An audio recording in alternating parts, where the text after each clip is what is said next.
Club of SPJIMR, I would like to extend a very warm welcome to one and all present here. The Investing Club's mission is to provide a forum to help students gain a better understanding of investment management and assist them in developing practical investment skills. Today's session, Decoding Union Budget 2023-24, is aimed at highlighting important nuances of the budget that was presented yesterday. We are honored to have with us today Professor Preeta George ma'am and Professor Pallavi Mody ma'am. Preeta ma'am is the Associate Dean, Executive Education and Modular Programs at Bhavan's SPJIMR and is a professor in the area of economics. She has over 30 years of teaching experience, ranging from teaching MD students to training executives in India and other countries as well. Pallavi ma'am has over 30 years of teaching experience. She is a passionate teacher whose core competencies lies in simplifying jargon to make learning easy. She is in the program head of Doing Business in India at the Institute and has designed, developed and delivered several short-term programs for foreign participants who wish to understand India before taking a plunge. So before calling upon our speakers, we have some fun facts for you, because why not? Yeah, so Bahi Khata and the paperless budget. The famous budget briefcase was replaced in the year 2019 by Nirmala Sitharaman with a Bahi Khata or cloth ledger, a move that was aimed to do away with the colonial practice of British finance ministers carrying a Gladstone box to the parliament. Also, for the first time in independence India's history, the budget for financial year 2021-22 was paperless. Second, the Halwa ceremony. There is a popular ceremony called Halwa ceremony where the sweet delicacy is prepared before printing of the Union Budget starts.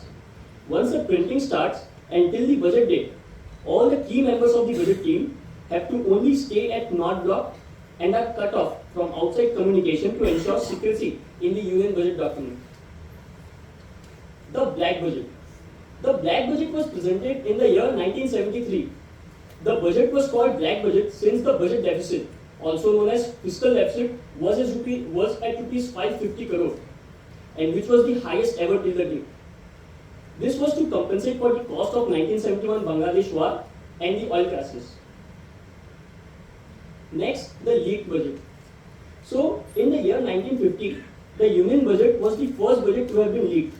At that time, the budget was printed at Rashtrapati Bhavan, and eventually in 1980, the printing of the budget was shifted to the government press at the North Block. Now, without making further ado, I would like to call upon both of our speakers on stage to start the discussion.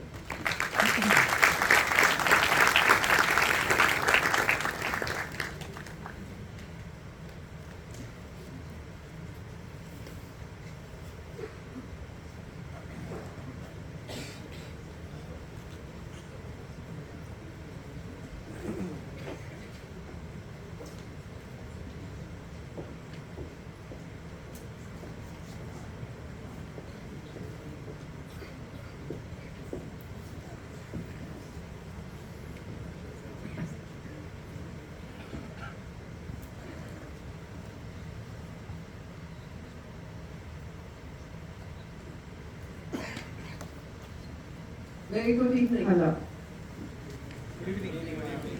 It's so good to see so much of interest in the budget and also the subject of economics, because a lot of it that you're going to revisit today in the context of the budget. So great to see that. I think a round of applause for all of you.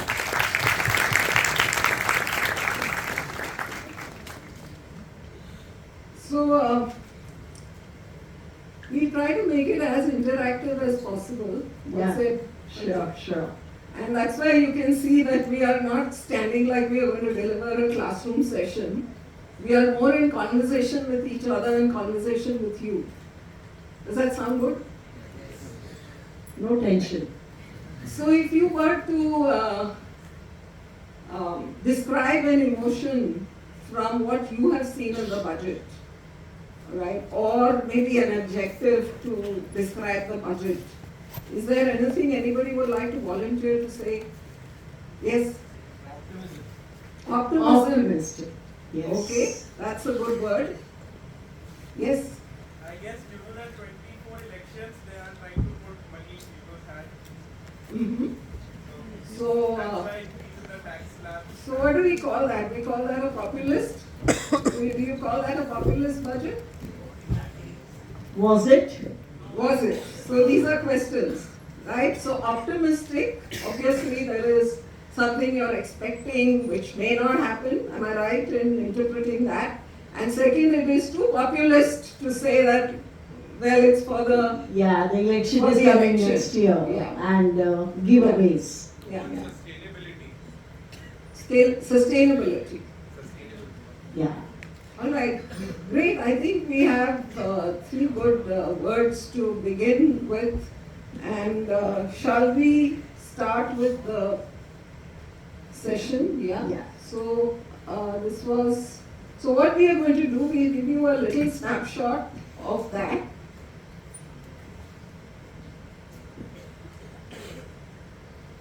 So what the union budget is, I think we can move fast. I think if they have been paying attention in class, much of it would have been covered already. So we can proceed to the actual. All right. All right, so some of the snapshot of what the Indian economy looks like in terms of growth. I don't think we need to spell it out.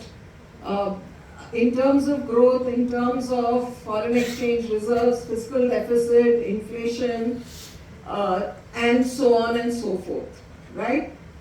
We will move forward, and I think this is a slide that we can reflect on. So for any budget, we will need to look at what is the backdrop against which a budget is presented. Right, and therefore you have the economic survey which comes a day before the budget. And the economic survey spells out how the economy has done in the past year, or in the current FI, we have the budget for the next FI. So some of the pointers that we would like to put forth is, everybody says that the growth was better, recovery was better for India. And we are at 7% compared to emerging economies which have about 3.7%, an average rate of growth. So that is something to cheer about. Yeah. But is that sufficient is the question, right? The second is a continuing inflationary trend, which is currently sub 6. Yeah. Right, but expected to probably go beyond that. So it is expected to remain above 6. Why are we saying above 6 is so important here? Because as you all know, the inflation target is at 6. So there is a lot of pressure on the on the economy, on the RBI to bring that level to 6. So we can't say that the finance ministry does not have a role to play here. Obviously, there has to be a complementary role that the finance ministry through its budget will also play. Yeah, 1 minute I would like to chip in. Sure. If we look at the global scenario, the inflation is much higher and the growth is much lower. And so when IMF calls India as a bright spot, it's not an exaggeration and we feel happy about it. Yeah. Great. So these are three areas which have been a little troublesome, as we know. Higher interest rates leading to threat of capital outflows and a depreciated currency. Any latest news that either gives us some relief on this or contributes to this? What am I talking about? Something that came up yesterday. Sorry? I didn't get that.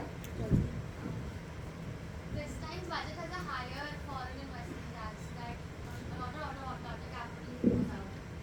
Okay, but more importantly, when we are looking at higher interest rates, the reason for this is inflation, and one has to keep with the Fed rate, right? So something happened to the Fed rate most recently,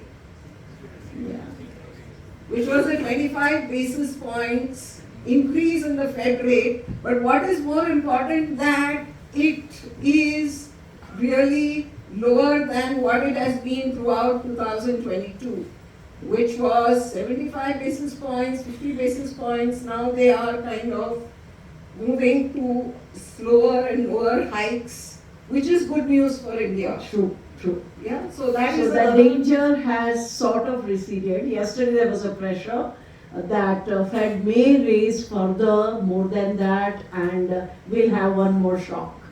But it hasn't happened. We have a safety of foreign exchange reserves, which covers nearly 9 months of imports. A good thing that has happened so far is consumption expenditure has increased. And that was something that was required to be increased because of the fact that there was, the COVID and all of that. But it has grown at 5.6% YOY, and currently it is at 57.2% of GDP, which is good, which is heartening, which can, if given a further boost, can help growth even further.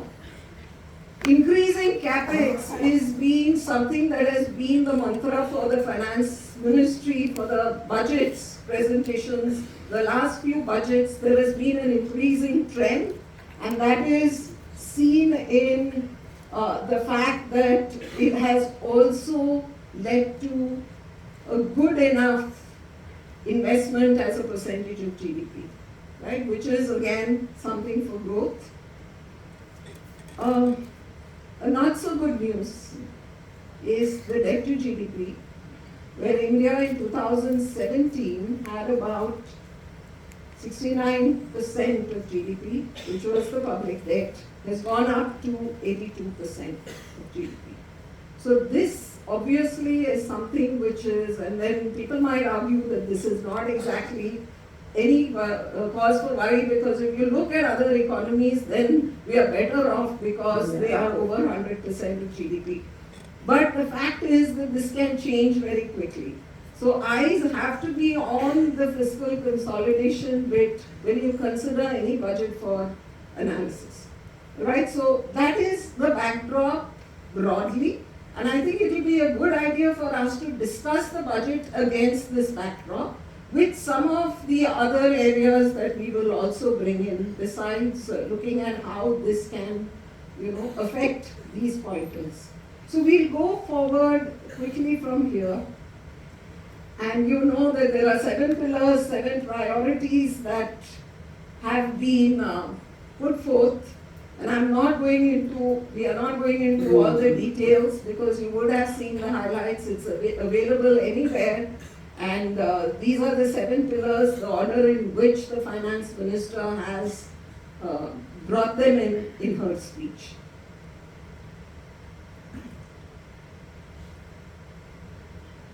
So if you are looking to buy a mobile phone, not a bad idea at all, right? So you have the latest iPhone 14 or whichever, which you can target. And of course, these are what have got expensive. So let's jump into the discussion straight away. And against the backdrop of the Indian economy, this is what we have as our themes for discussion.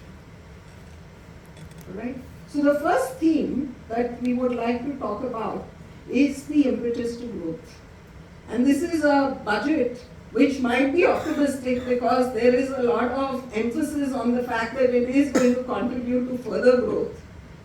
Because of what? Because of the way the economy, the global economy is expected to grow at a slower pace. So there is likely to be, we need to do something to ensure that we have a positive growth. So just to go further, and let this slide be there. I think the first and biggest impetus is from the capex which I mentioned earlier, was something that the government had already started with, which is, if you look at the trend, it's interesting to see the trend. We started with 5.5 lakh crore, went to 3.5 lakh crore, 5.5 lakh crore, 7.5 lakh crore in the last budget. And here we are at 10 lakh crore. 10 lakh crore.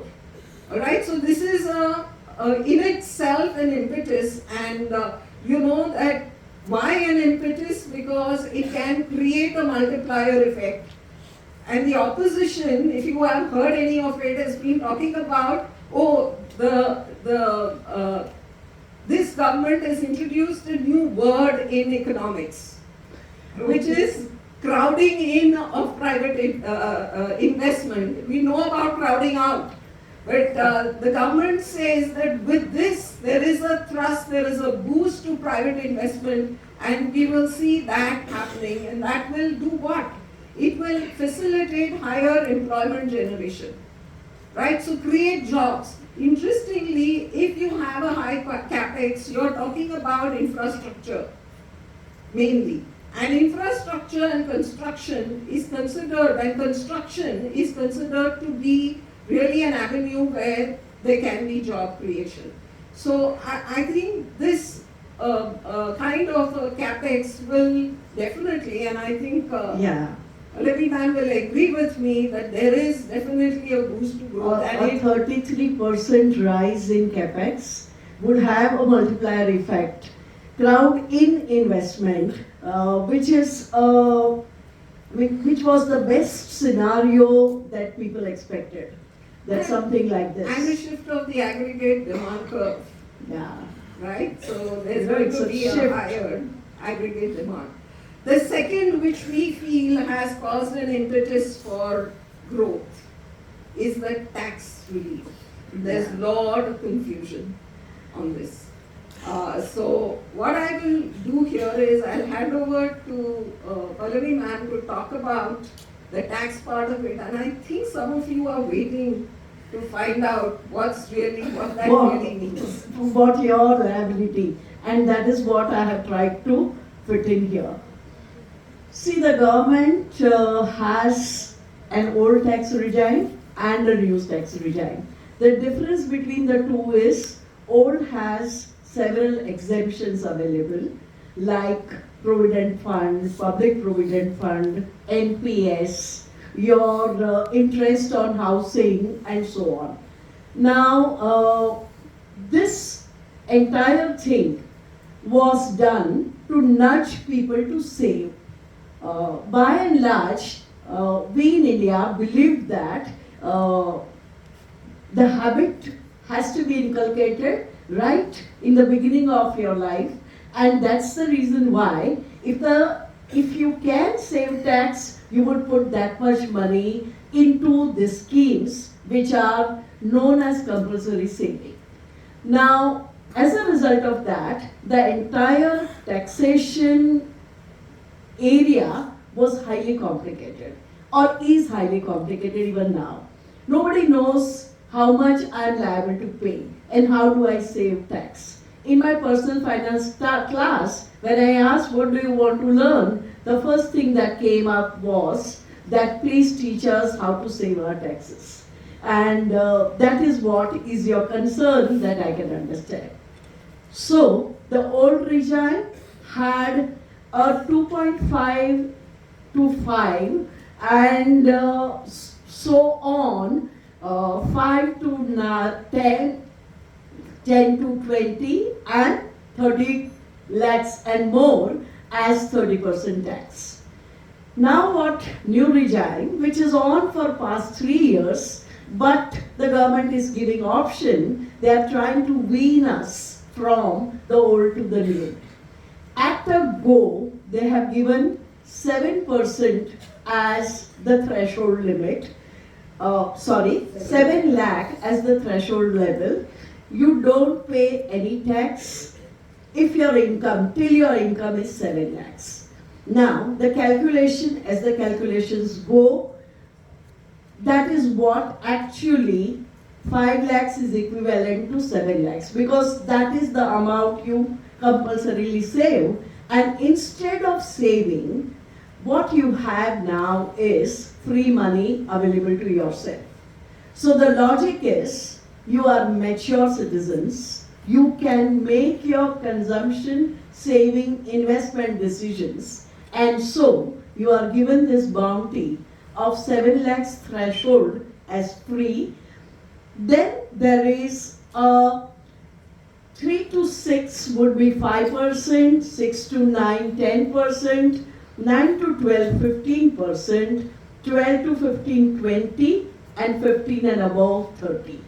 Earlier, in the old regime, 10 and above was 30%, whereas now, 15 and above is 30%.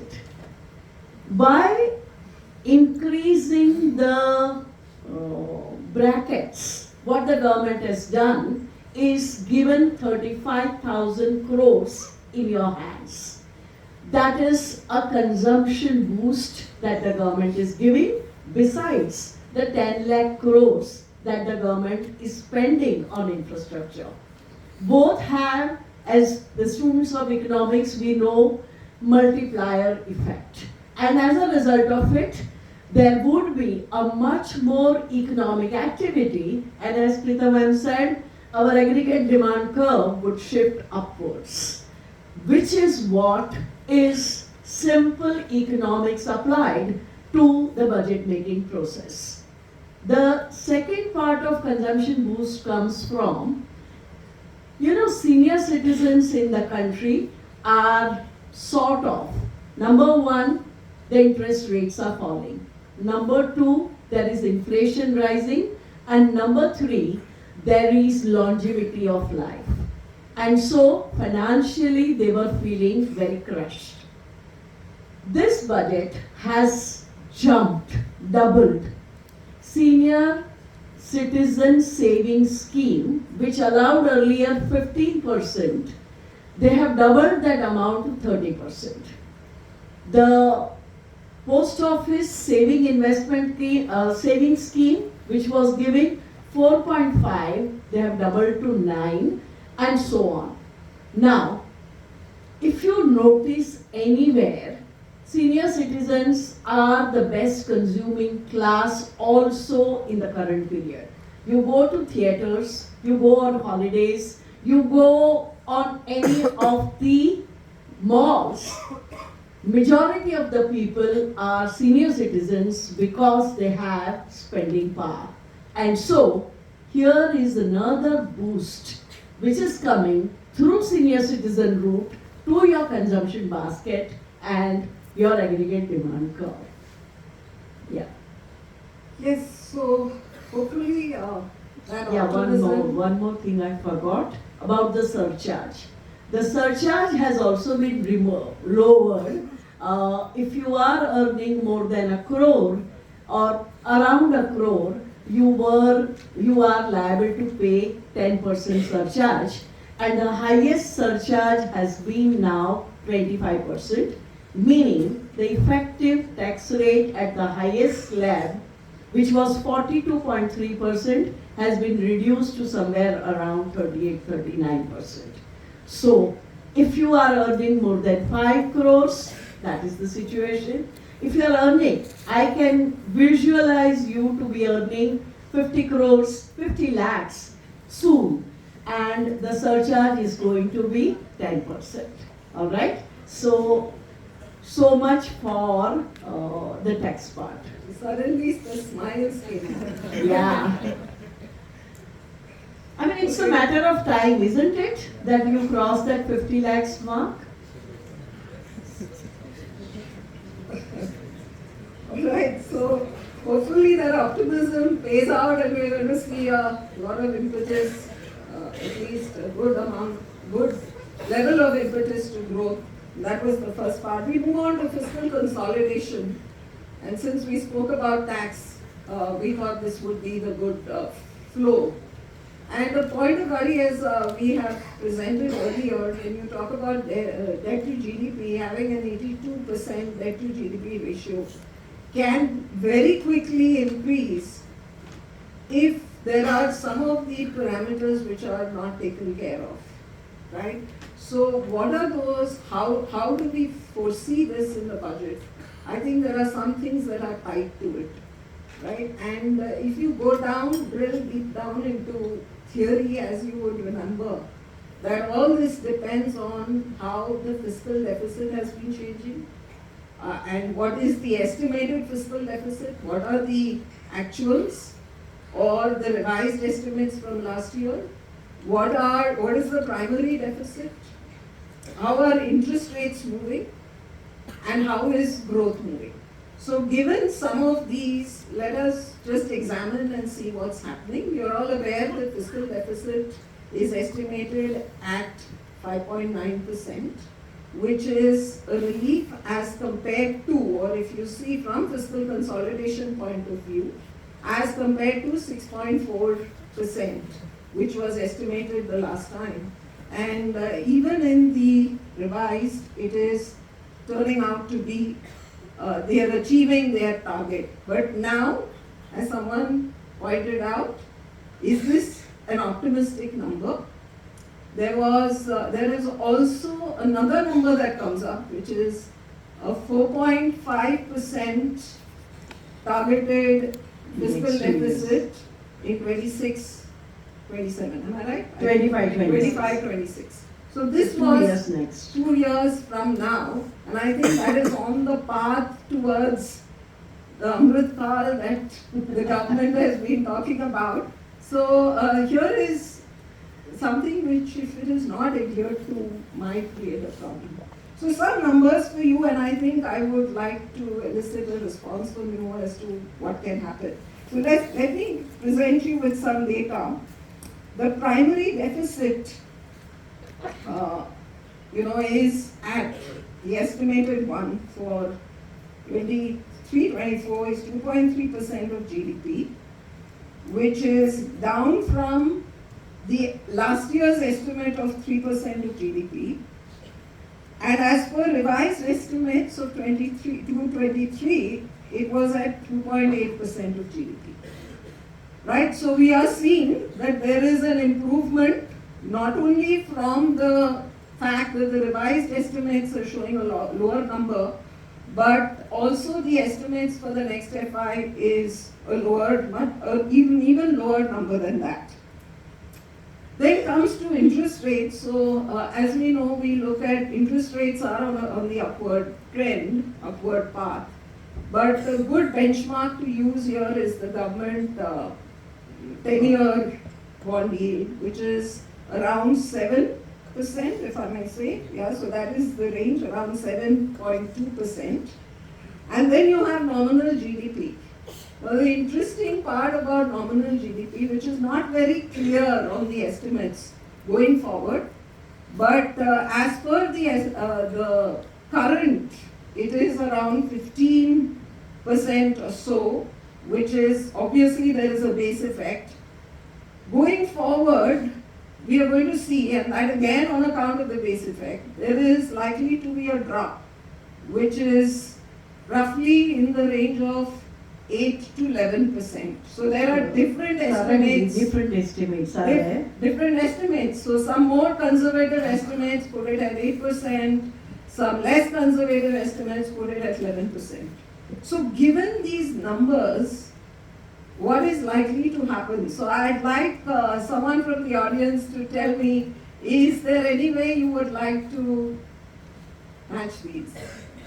I told you it's an interactive session. Anyone?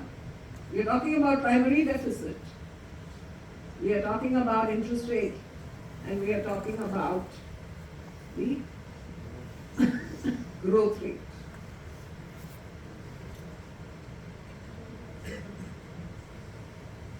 Come on. So there's something called interest growth differential, right? And the interest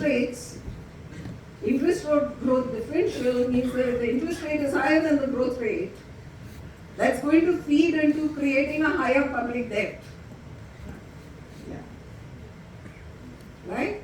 So So that is one definitely. And then you have the new deficit.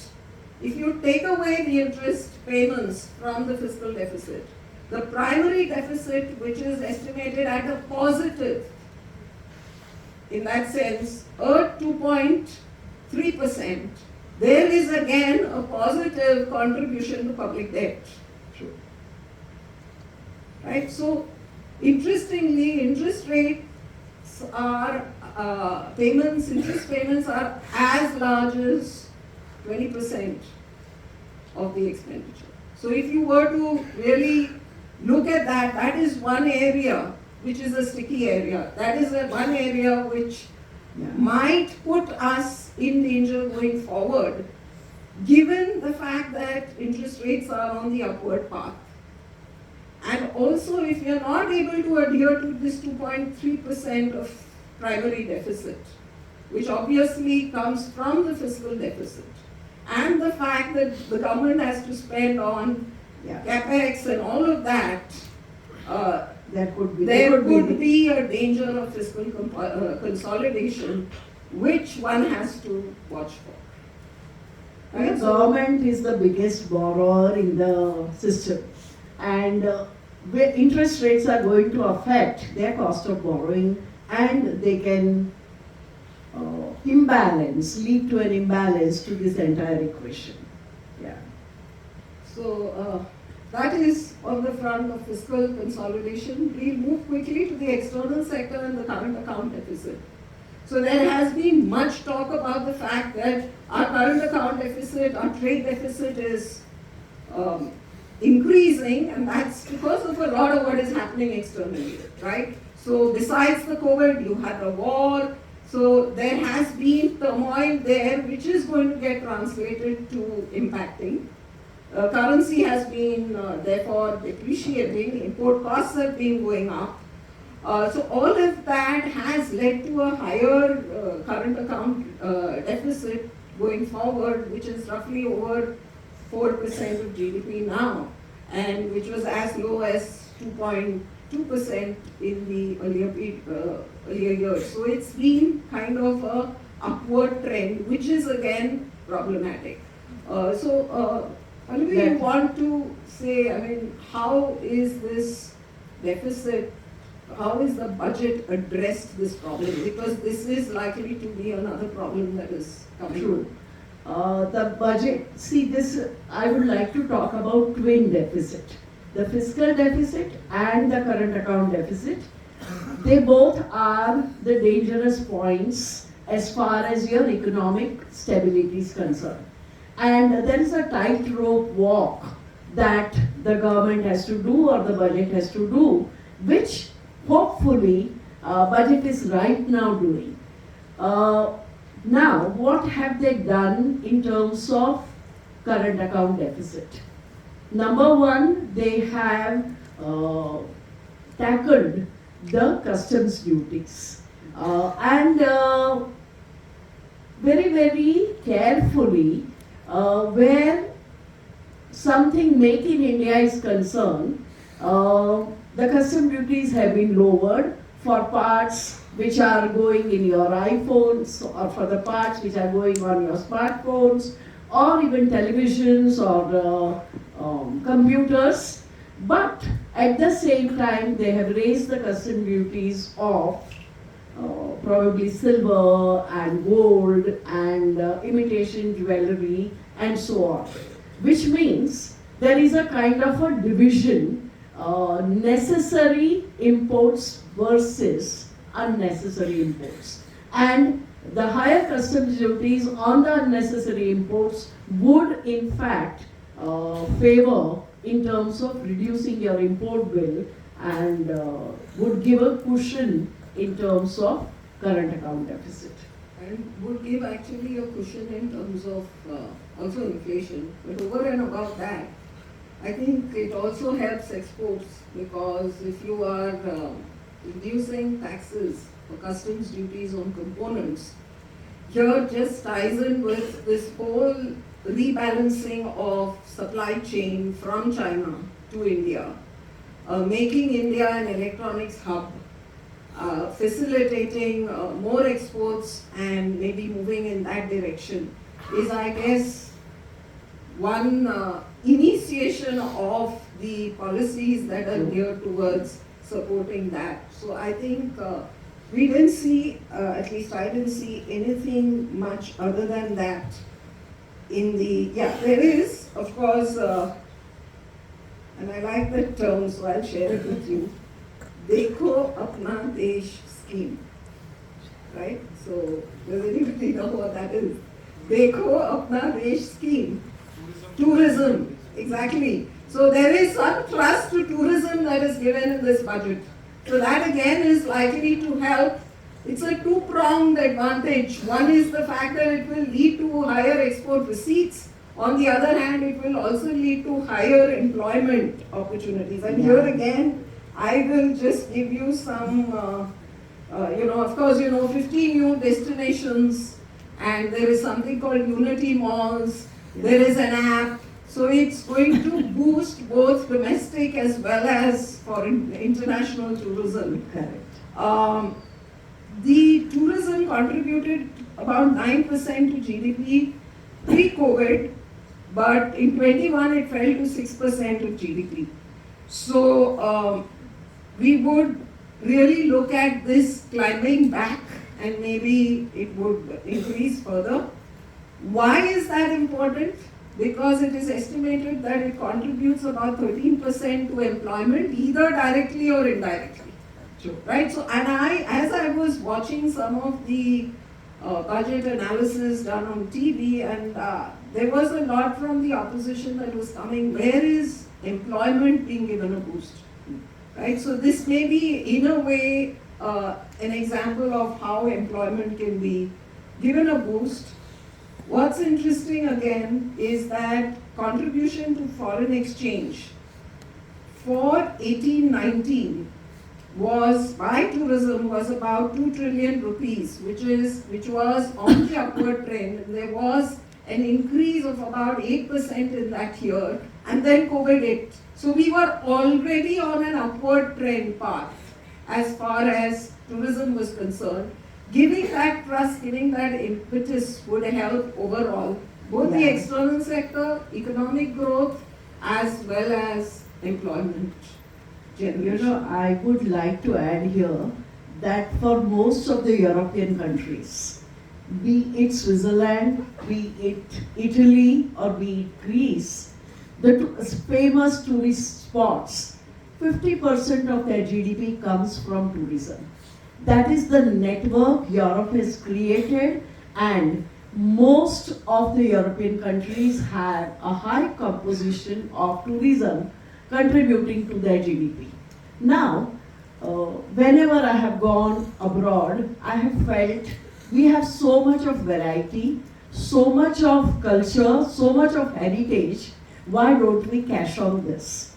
So here I am seeing for the first time that a focused approach is given in terms of lifting our infrastructure, tourism infrastructure, to a level where Dekho Apna Desh becomes a kind of a, not only slogan, but a kind of a, it would promote global as well as local tourism. And as you rightly said, the employment generation in tourism sector is the highest multiplier.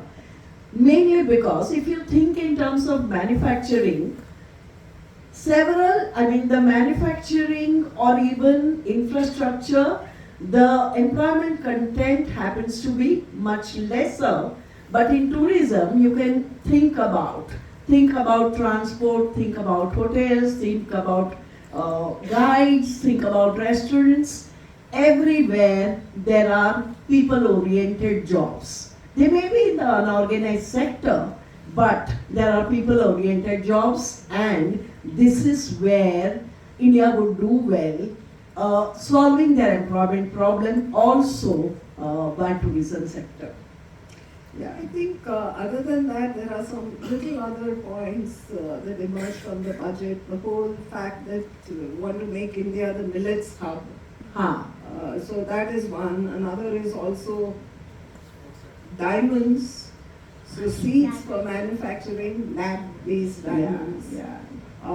Fisheries has been given a boost, and that is purely for exports, so to allow for exports. So these are some other little things that we thought can contribute to exports, but I think the big ones, as discussed, are the fact that the customs duty, the tourism, these are some big wins that can help to boost and reduce the gap. The next one is green growth. I think this all relates to, and it's a very long-term plan. So it might be very small now, but I think every budget running right up to 2013, which is the target that one looks forward to, where 50% of generation power will need to be through non-renewables and through cleaner kind of energy sources. So there are lots of this. I don't think we need to get into each of them. But as you know, there is about 19,700 crore for green energy transmission mission, and I think that is, green energy is a new source, which we have not been, very recently we've been really focusing on green energy. It was more of solar and other forms of renewable energy, but I think this will come up in a big way, and we know the private sector is also very much interested in investing in this area. So I think we can move on to inflation. Now, we don't expect the budget to really do much with inflation. But why are we talking about inflation here? Because we have a supply side inflation. And if it's a supply side inflation, much needs to be done in helping to boost supply, which is the biggest area which needs that concern. Area of concern is food. So in a little way again, the finance minister has helped in giving a little thrust to the agricultural sector, right? But whether that is enough, one really needs to see whether it is. So I can say that this agriculture contributing to roughly around 17% of GDP, we are stuck at that number for a long time. It's high time we are able to generate more with such a large part of the population depending on agriculture. So how are we able to move that needle forward? A little bit on agri-tech and the digital, and of course the millets piece that we talked about. That should help in a way, but personally I am a little disappointed, and this would be one point where I would have thought the budget has not really delivered, where agriculture infrastructure is a point that needs to be addressed on a very emergency basis because of the kind of food wastages, whether it is because of shortages of transport facilities, whether it is because of shortage or lack of storage facilities, lack of cold chains. All of this, I think, I don't know whether this was the right moment to do that, but there could have been something with the CapEx, some more emphasis on the agricultural sector, which could have helped in the long term to ease the food problem. True, right? The next is we come to youth and employment, and I would like Pallavi ma'am to give us some idea. We talk about demographic dividend. Dividend, and that is something that I think is a favorite topic for all who are very optimistic about India, the India growth story. So the youth employment part, youth and employment, I'll hand over to Pallavi ma'am to talk about it. We all are aware of the demographic advantage that India has in terms of the lowest dependency ratio now. There is a middle age bulge, and 68% of our population falls in the age bracket of 15 to 64. Compare that to the developed countries of the world, and where less than 50% of the population are belonging to the working age population. So here is a potential that we have people, their minds and hands to work for us. Now, that demographic dividend would only be realized when we are employing them, or when we are actively allowing them to participate in the economic activities. Now, about employment, there are some of the strengths that I am taking from here. The kind of capex that has been talked about or allocated, 10 lakh crore, would generate some amount of employment. There would be this tourism that would generate some amount of employment, maybe much more in an unorganized sector. Then there would be agriculture thrust, which would the paraphernalia activity of processing, warehousing, exporting, etc., would also generate some amount of employment. And we have to hope against hope that this budget has tried to tackle, not directly.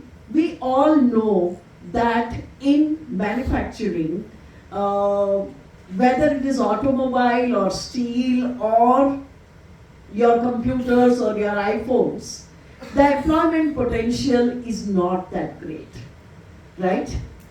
For assembling of the phones, the Foxconn is employing large number of people, which is a good thing.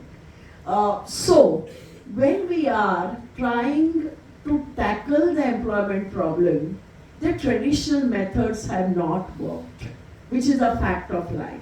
And so, inviting smartphone manufacturers like Samsung and Apple to India to assemble, and the things that I spoke about, I'm just keeping my fingers crossed that would yield us that demographic dividend, and it would not turn a demographic nightmare कि लोगों के पास काम नहीं है and they become rowdy.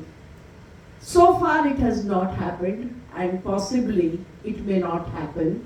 That's what we are keeping our fingers crossed. So, unemployment of course, it's come down from 8% To 7%. to now 7%. It was hardly 4 to 5% before the COVID, right? So if you ask me what is my disappointment number 2, right, is that maybe one is that it generates employment and all of that through capex, through tourism and all of that. But in terms of skill development, that is where it is disappointing. The government started with something the last year. There was digital, methods that were again emphasized in the last year. I don't see that much in this budget. Yeah. The talk of that on that is waned, in spite of the fact that we need to do more of skill building activities. So whatever is done, there is. I mean, you have 157 nursing colleges, you have research innovation in pharma, you have multidisciplinary courses, you have digital library for children and adolescents. I would call these more of cosmetic changes or cosmetic aspects which have been brought into the budget, but the actual will has not been seen in the budget to do much in the area of skill development. And why are we as an educational institute more particular about that? By the way, there was a mention in the budget, and I must say this very proudly. There is a mention in the budget about the capacity building commission, where, if you have heard the budget speech, which was initiated for training the public servants, especially the IAS officers and that cadre of employees. SPJIMR is a partner with the Capacity Building Commission to train. And I would have expected a little more emphasis in that area, though there was a mention of it. But more of, so according to the National Education Mission. policy, NEP, we need to spend as a percentage of GDP, I think about 3%, or about 3%. Is it? It is 3 now, It it is should about rise to 6. 6. Yes, 6% of GDP in education. By the way, it's only 2.9% now. So we have a long way to go. And again, that was, so are we saying education is really put on the back burner by this government is something that we need to look at. Right, so Allocation has not increased, that's a fact. yeah, but there has also been a boost to MSMEs, so we are hoping that that will also be a factor, not so much for education or skill development, but will help in boosting the employment and generate more employment because they are very much labor intensive, most of them, and form a very large component. You know, I would like to, so I did share some of the disappointing parts about the budget, and we, obviously being in education, we can be as objective as can be, so we share the good, we share some of the not so good. But I would like to, I mean, both of us, if we can look at, and anybody from the audience, is what is it that you would have expected and you did not see, like what we spoke of now. Is there anything that we would like to talk about? I may start off by saying all that hullabaloo about disinvestment.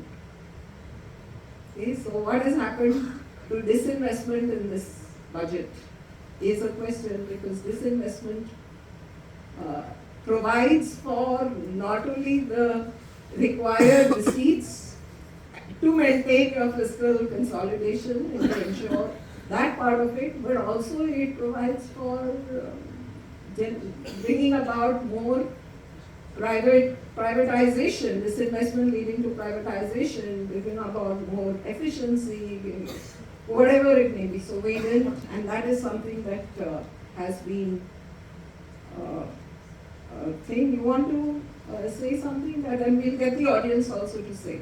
No, let's throw it open to audience now because of the time factor also. And let's throw it open to, yeah. So since you mentioned about Yeah. since you mentioned about the lack of focus on education and agriculture in particular, so wanted to understand what could and parallelly. So, because there was a requirement for more focus on agriculture and education, but on the other side, we also can see that the fiscal deficit has also increased. So, if the government were to, if the finance ministry was to reallocate the budget and focus on this, what aspect do you think, ma'am, was spent on, but was allocated, but should not have and could have gone for these aspects? So, you want to take it? So, see, there has been a huge, and this is what the, there has been a talk about. The capex increasing to the extent that, and the increasing trend you have on, see, everything comes at an opportunity cost, right? So, the thrust on that with 33% hike there, or maybe some part of it to provide an additional boost to agriculture, maybe to education, could have been one possible way.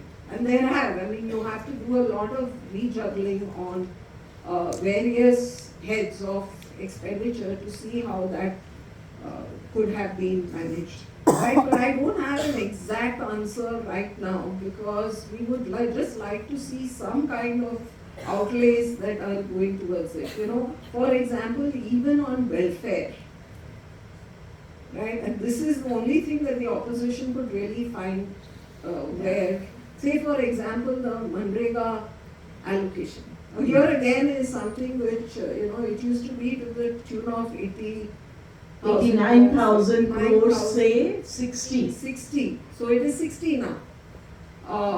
What But is the answer to this? But I would there has been no demand for Manrega jobs. You know, people have been getting higher jobs than the Manrega jobs. Manrega jobs would pay 250 rupees per day per work. Yeah. Whereas people have been getting higher jobs at 400 and 500 rupees. And so, there was a report which talked about Manrega money not being utilized. And that is the reason why we are seeing the allocation reduced from 89,000 crore to 60,000 crore. So what is not in demand, how do you push it? So you know that the explanation to that, that's not in demand, so this is right. I mean, the allocation has also come down.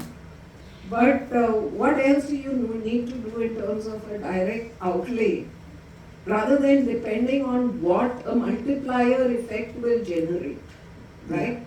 And roads, railways got a huge chunk, right? Yeah, 2.4 lakh crores. That is still part of capex, but you could really, put it across maybe in terms of agriculture or any of the other areas. So that was actually the No, point and that- railway got this attention in last 2 years.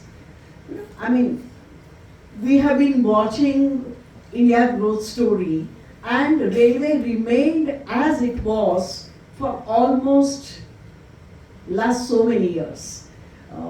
I remember from my childhood to now, I mean, it was more or less the same level at which the railway operated.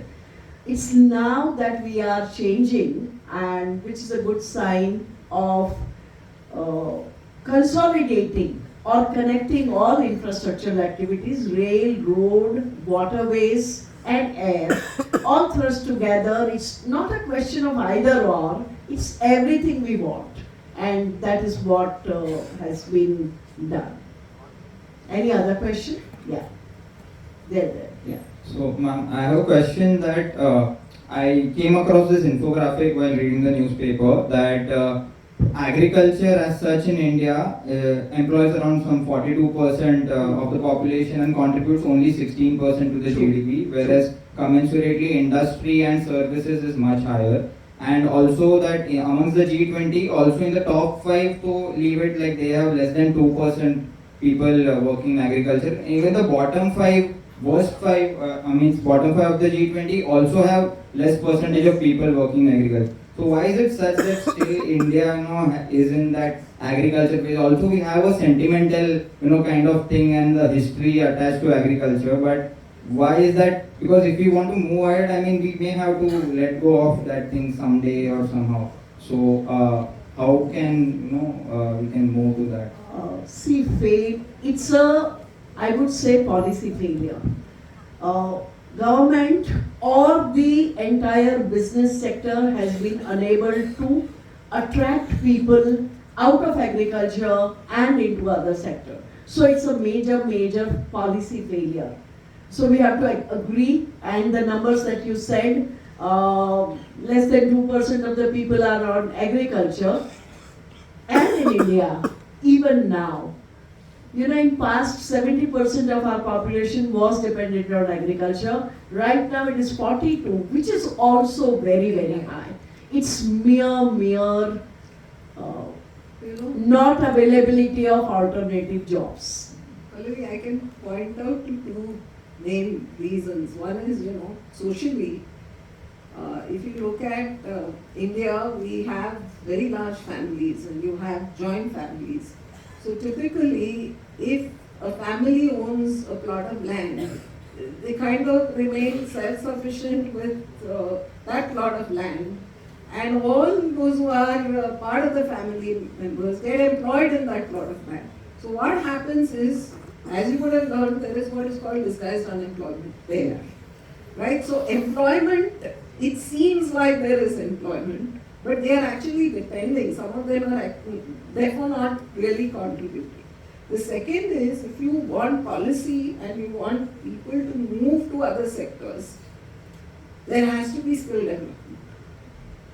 And that is the two reasons that I can think of, which Absolutely. is not Absolutely. really picked up in a lot what needs to be. Very difficult to do because given the literacy rates, you have to start from there, then primary education, and so it's a tough task. But I think India has come a long way to long way to go.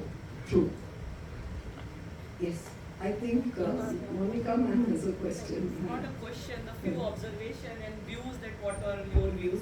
So first thing quickly regarding the Manrega. So this current government is quite against Manrega, and every time they say started from the Congress government, and there's a lot of political issue. The argument they give that why to give unemployment allowances when we can generate the employment, so that's the other thing, and why particularly generating employment through Manrega. My surprise or my expectation which you asked, that I was expecting since last year's budget there should be reduction in the tax rate which happened in this budget. So it was a happy news. But a drastic reduction in the surcharge from 42.5% to 25% is a big surprise. Now it is again putting a two-way pressure in terms of that your deficit figure. They always say fiscal deficit is in control because I always say this government is very smart, but at the end of the day, back end, that the debt to GDP ratio is rising, the cost of debt servicing is rising. So now there's a two-way pressure. You are reducing the surcharge, so the for lower income is okay. But the reducing the surcharge and at the same time having the high debt, there's a two-way pressure. But now why there is doing that? So I quickly checked that yes, next year we have election. So do you also think it's a populist measure? In a way, yes. But I think there could have been a lot more done to be more populist. And they can be out of budget also. In fact, they have declared 3 years of free food for 80 crore people, which is a populist measure by any standard. Can you avoid that in a democracy? I don't think you can avoid. So you have to factor that, you have to keep that as a given. Any government would do it, I think. So it's not something that will not. It was not required, I don't think, the surcharge and high reduction. So that's a great point, that tax benefits were not expected to the level that it has been doled out, literally. But we are putting it in a positive way to see that it will lead to high consumption. Your observation is right. You have also maybe we have a progressive tax system. Yeah, progressive tax system to help reduce inequalities. But this is a clear example where you're bringing down the highest tax rate, which is, that's again questionable.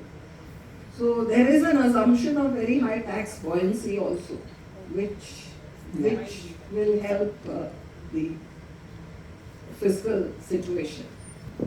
Yes? And just to add to Monica ma'am's point, you have talked about supply side inflation.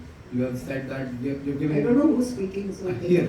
Yeah, okay. So you've talked about supply side inflation, and you've also talked about how you've given more money to the consumers now. And does that mean that now RBI would raise their interest rates again? And why is it that the fiscal and the monetary policies are working against each other? So can you come again? You're saying the interest rate has gone up. The interest rates such as because that deals with inflation. Right, and now you have also given more money to the consumer. That therefore the consumption expenditure will Okay, also man, increase. good rise. Okay. And again, the inflation is also on the rise. So why is the monetary policy and the fiscal That's policy? a great question actually. So it's your tax, if anything, should work in the. That's a point you have raised. That's an observation. That's a fantastic point because you have reduced taxes. You've given more money in the hands of people. The argument is to increase aggregate demand in the economy and fight against an expected slowdown. Yes, expectation. Okay, so you are safeguarding yourself against an expected slowdown. Interest rates, though we have an independent monetary policy, we can't have a completely independent monetary policy. A lot of it is tied to what is happening externally. So with Fed rates going up, we don't have a choice but to increase interest rates because you have otherwise a currency depreciation problem because of capital outflows. Right? So I would not call it opposing the monetary policy. I would call it in a way balancing it out and ensuring that a higher interest rate will not cause the recession or not cause a much slower growth. So on the one hand, you have to raise interest rates, but on the other hand, you are also fiscal. That would be my True, reason is absolutely. monetary It's a policy. kind of a tightrope walk. Monetary policy has a transmission mechanism. So now we are expecting there would be a slowdown. So we won't expect any further reduction in future because now inflation is in control. And maybe fiscal policy is a quick to address that slowdown in future. Yeah. So that would be the way I look at it. Any other questions? Yes, ma'am. I have a question, Rohan here. My question is related to employment and population. Actually, we are seeing there is a suburbans converting into urbans, and the infrastructure and all the development has been happened in the suburbans. But there is no way that government looking into the villages. Urbans has facing the various problems like traffic and all. Like 4 or 5 years back, government has promised that every district will have IITs, IIMs or any good sort of medical institute. But on that promise, government is not giving any thoughts of that. And villages has become just like a ghost. I also visit my village. There is nobody there to. Everybody is coming for study and job into cities. So what's your take on that? So as we discussed, education has definitely taken a backseat in this budget.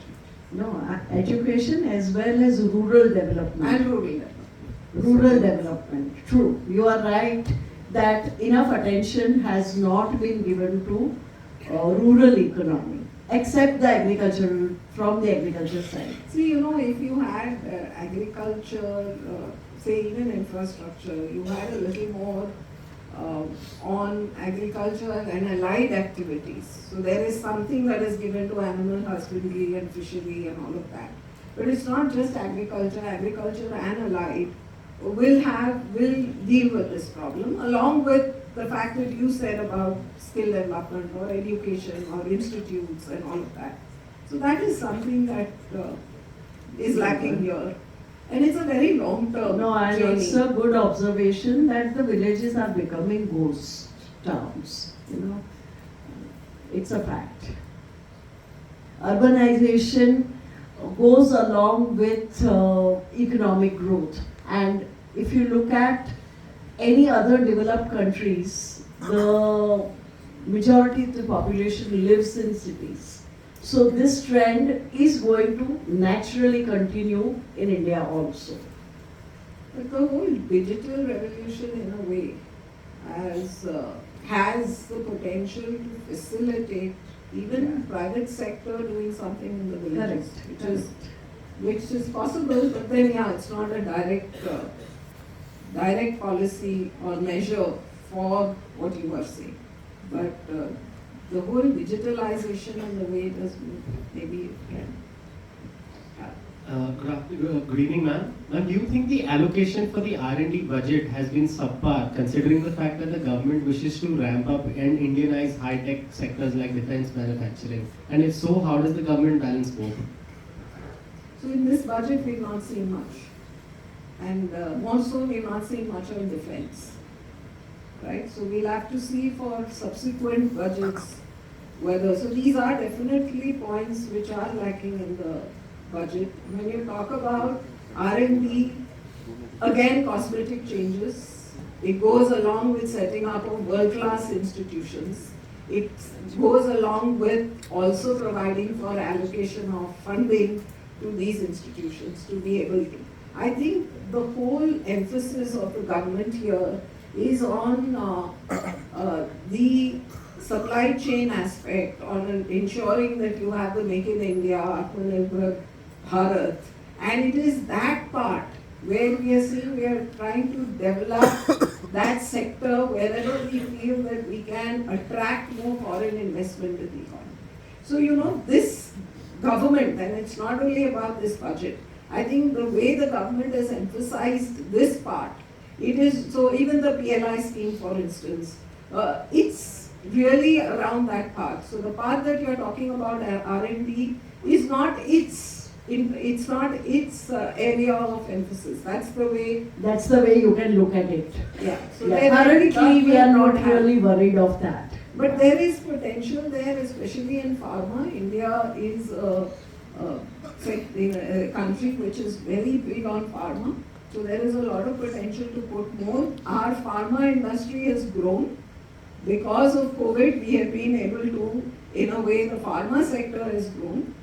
But yes, there could be some more investment in art and also tech. They will argue, government will argue that there is a lot of emphasis on tech because as I told you on the digital, now they've brought in tech for agri, they have brought in tech for MSMEs and all of that. That is an argument. But R&D is not something. Pure scientific R&D has taken a back seat. Yeah. And there has something to do with artificial intelligence also, right? So they have set up some. So can we wind up? Call it a day? Right. Thank you very much for a very participative audience. Yes, And, you have been really and I hope it engaging. has been a useful session. Yes. Yes, ma'am. So closing it, on behalf of the Investing Club, I extend my hearty vote of thanks to our guests of the evening, Preeta ma'am and Pallavi ma'am, who spared time from their busy schedule to grace the event. I would now like to call upon Mody and Abhinav to give a token of appreciation to both of our speakers. The same way SPJIMR faculty for token of appreciation. I am and then they said it's love and affection. So we will take it on only those grounds. Thank you so much.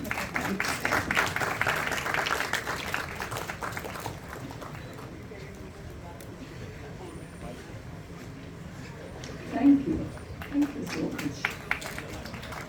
Again, thank you so much to everyone who joined us for the evening and made this event a huge success. Thank you guys, everyone. See you next.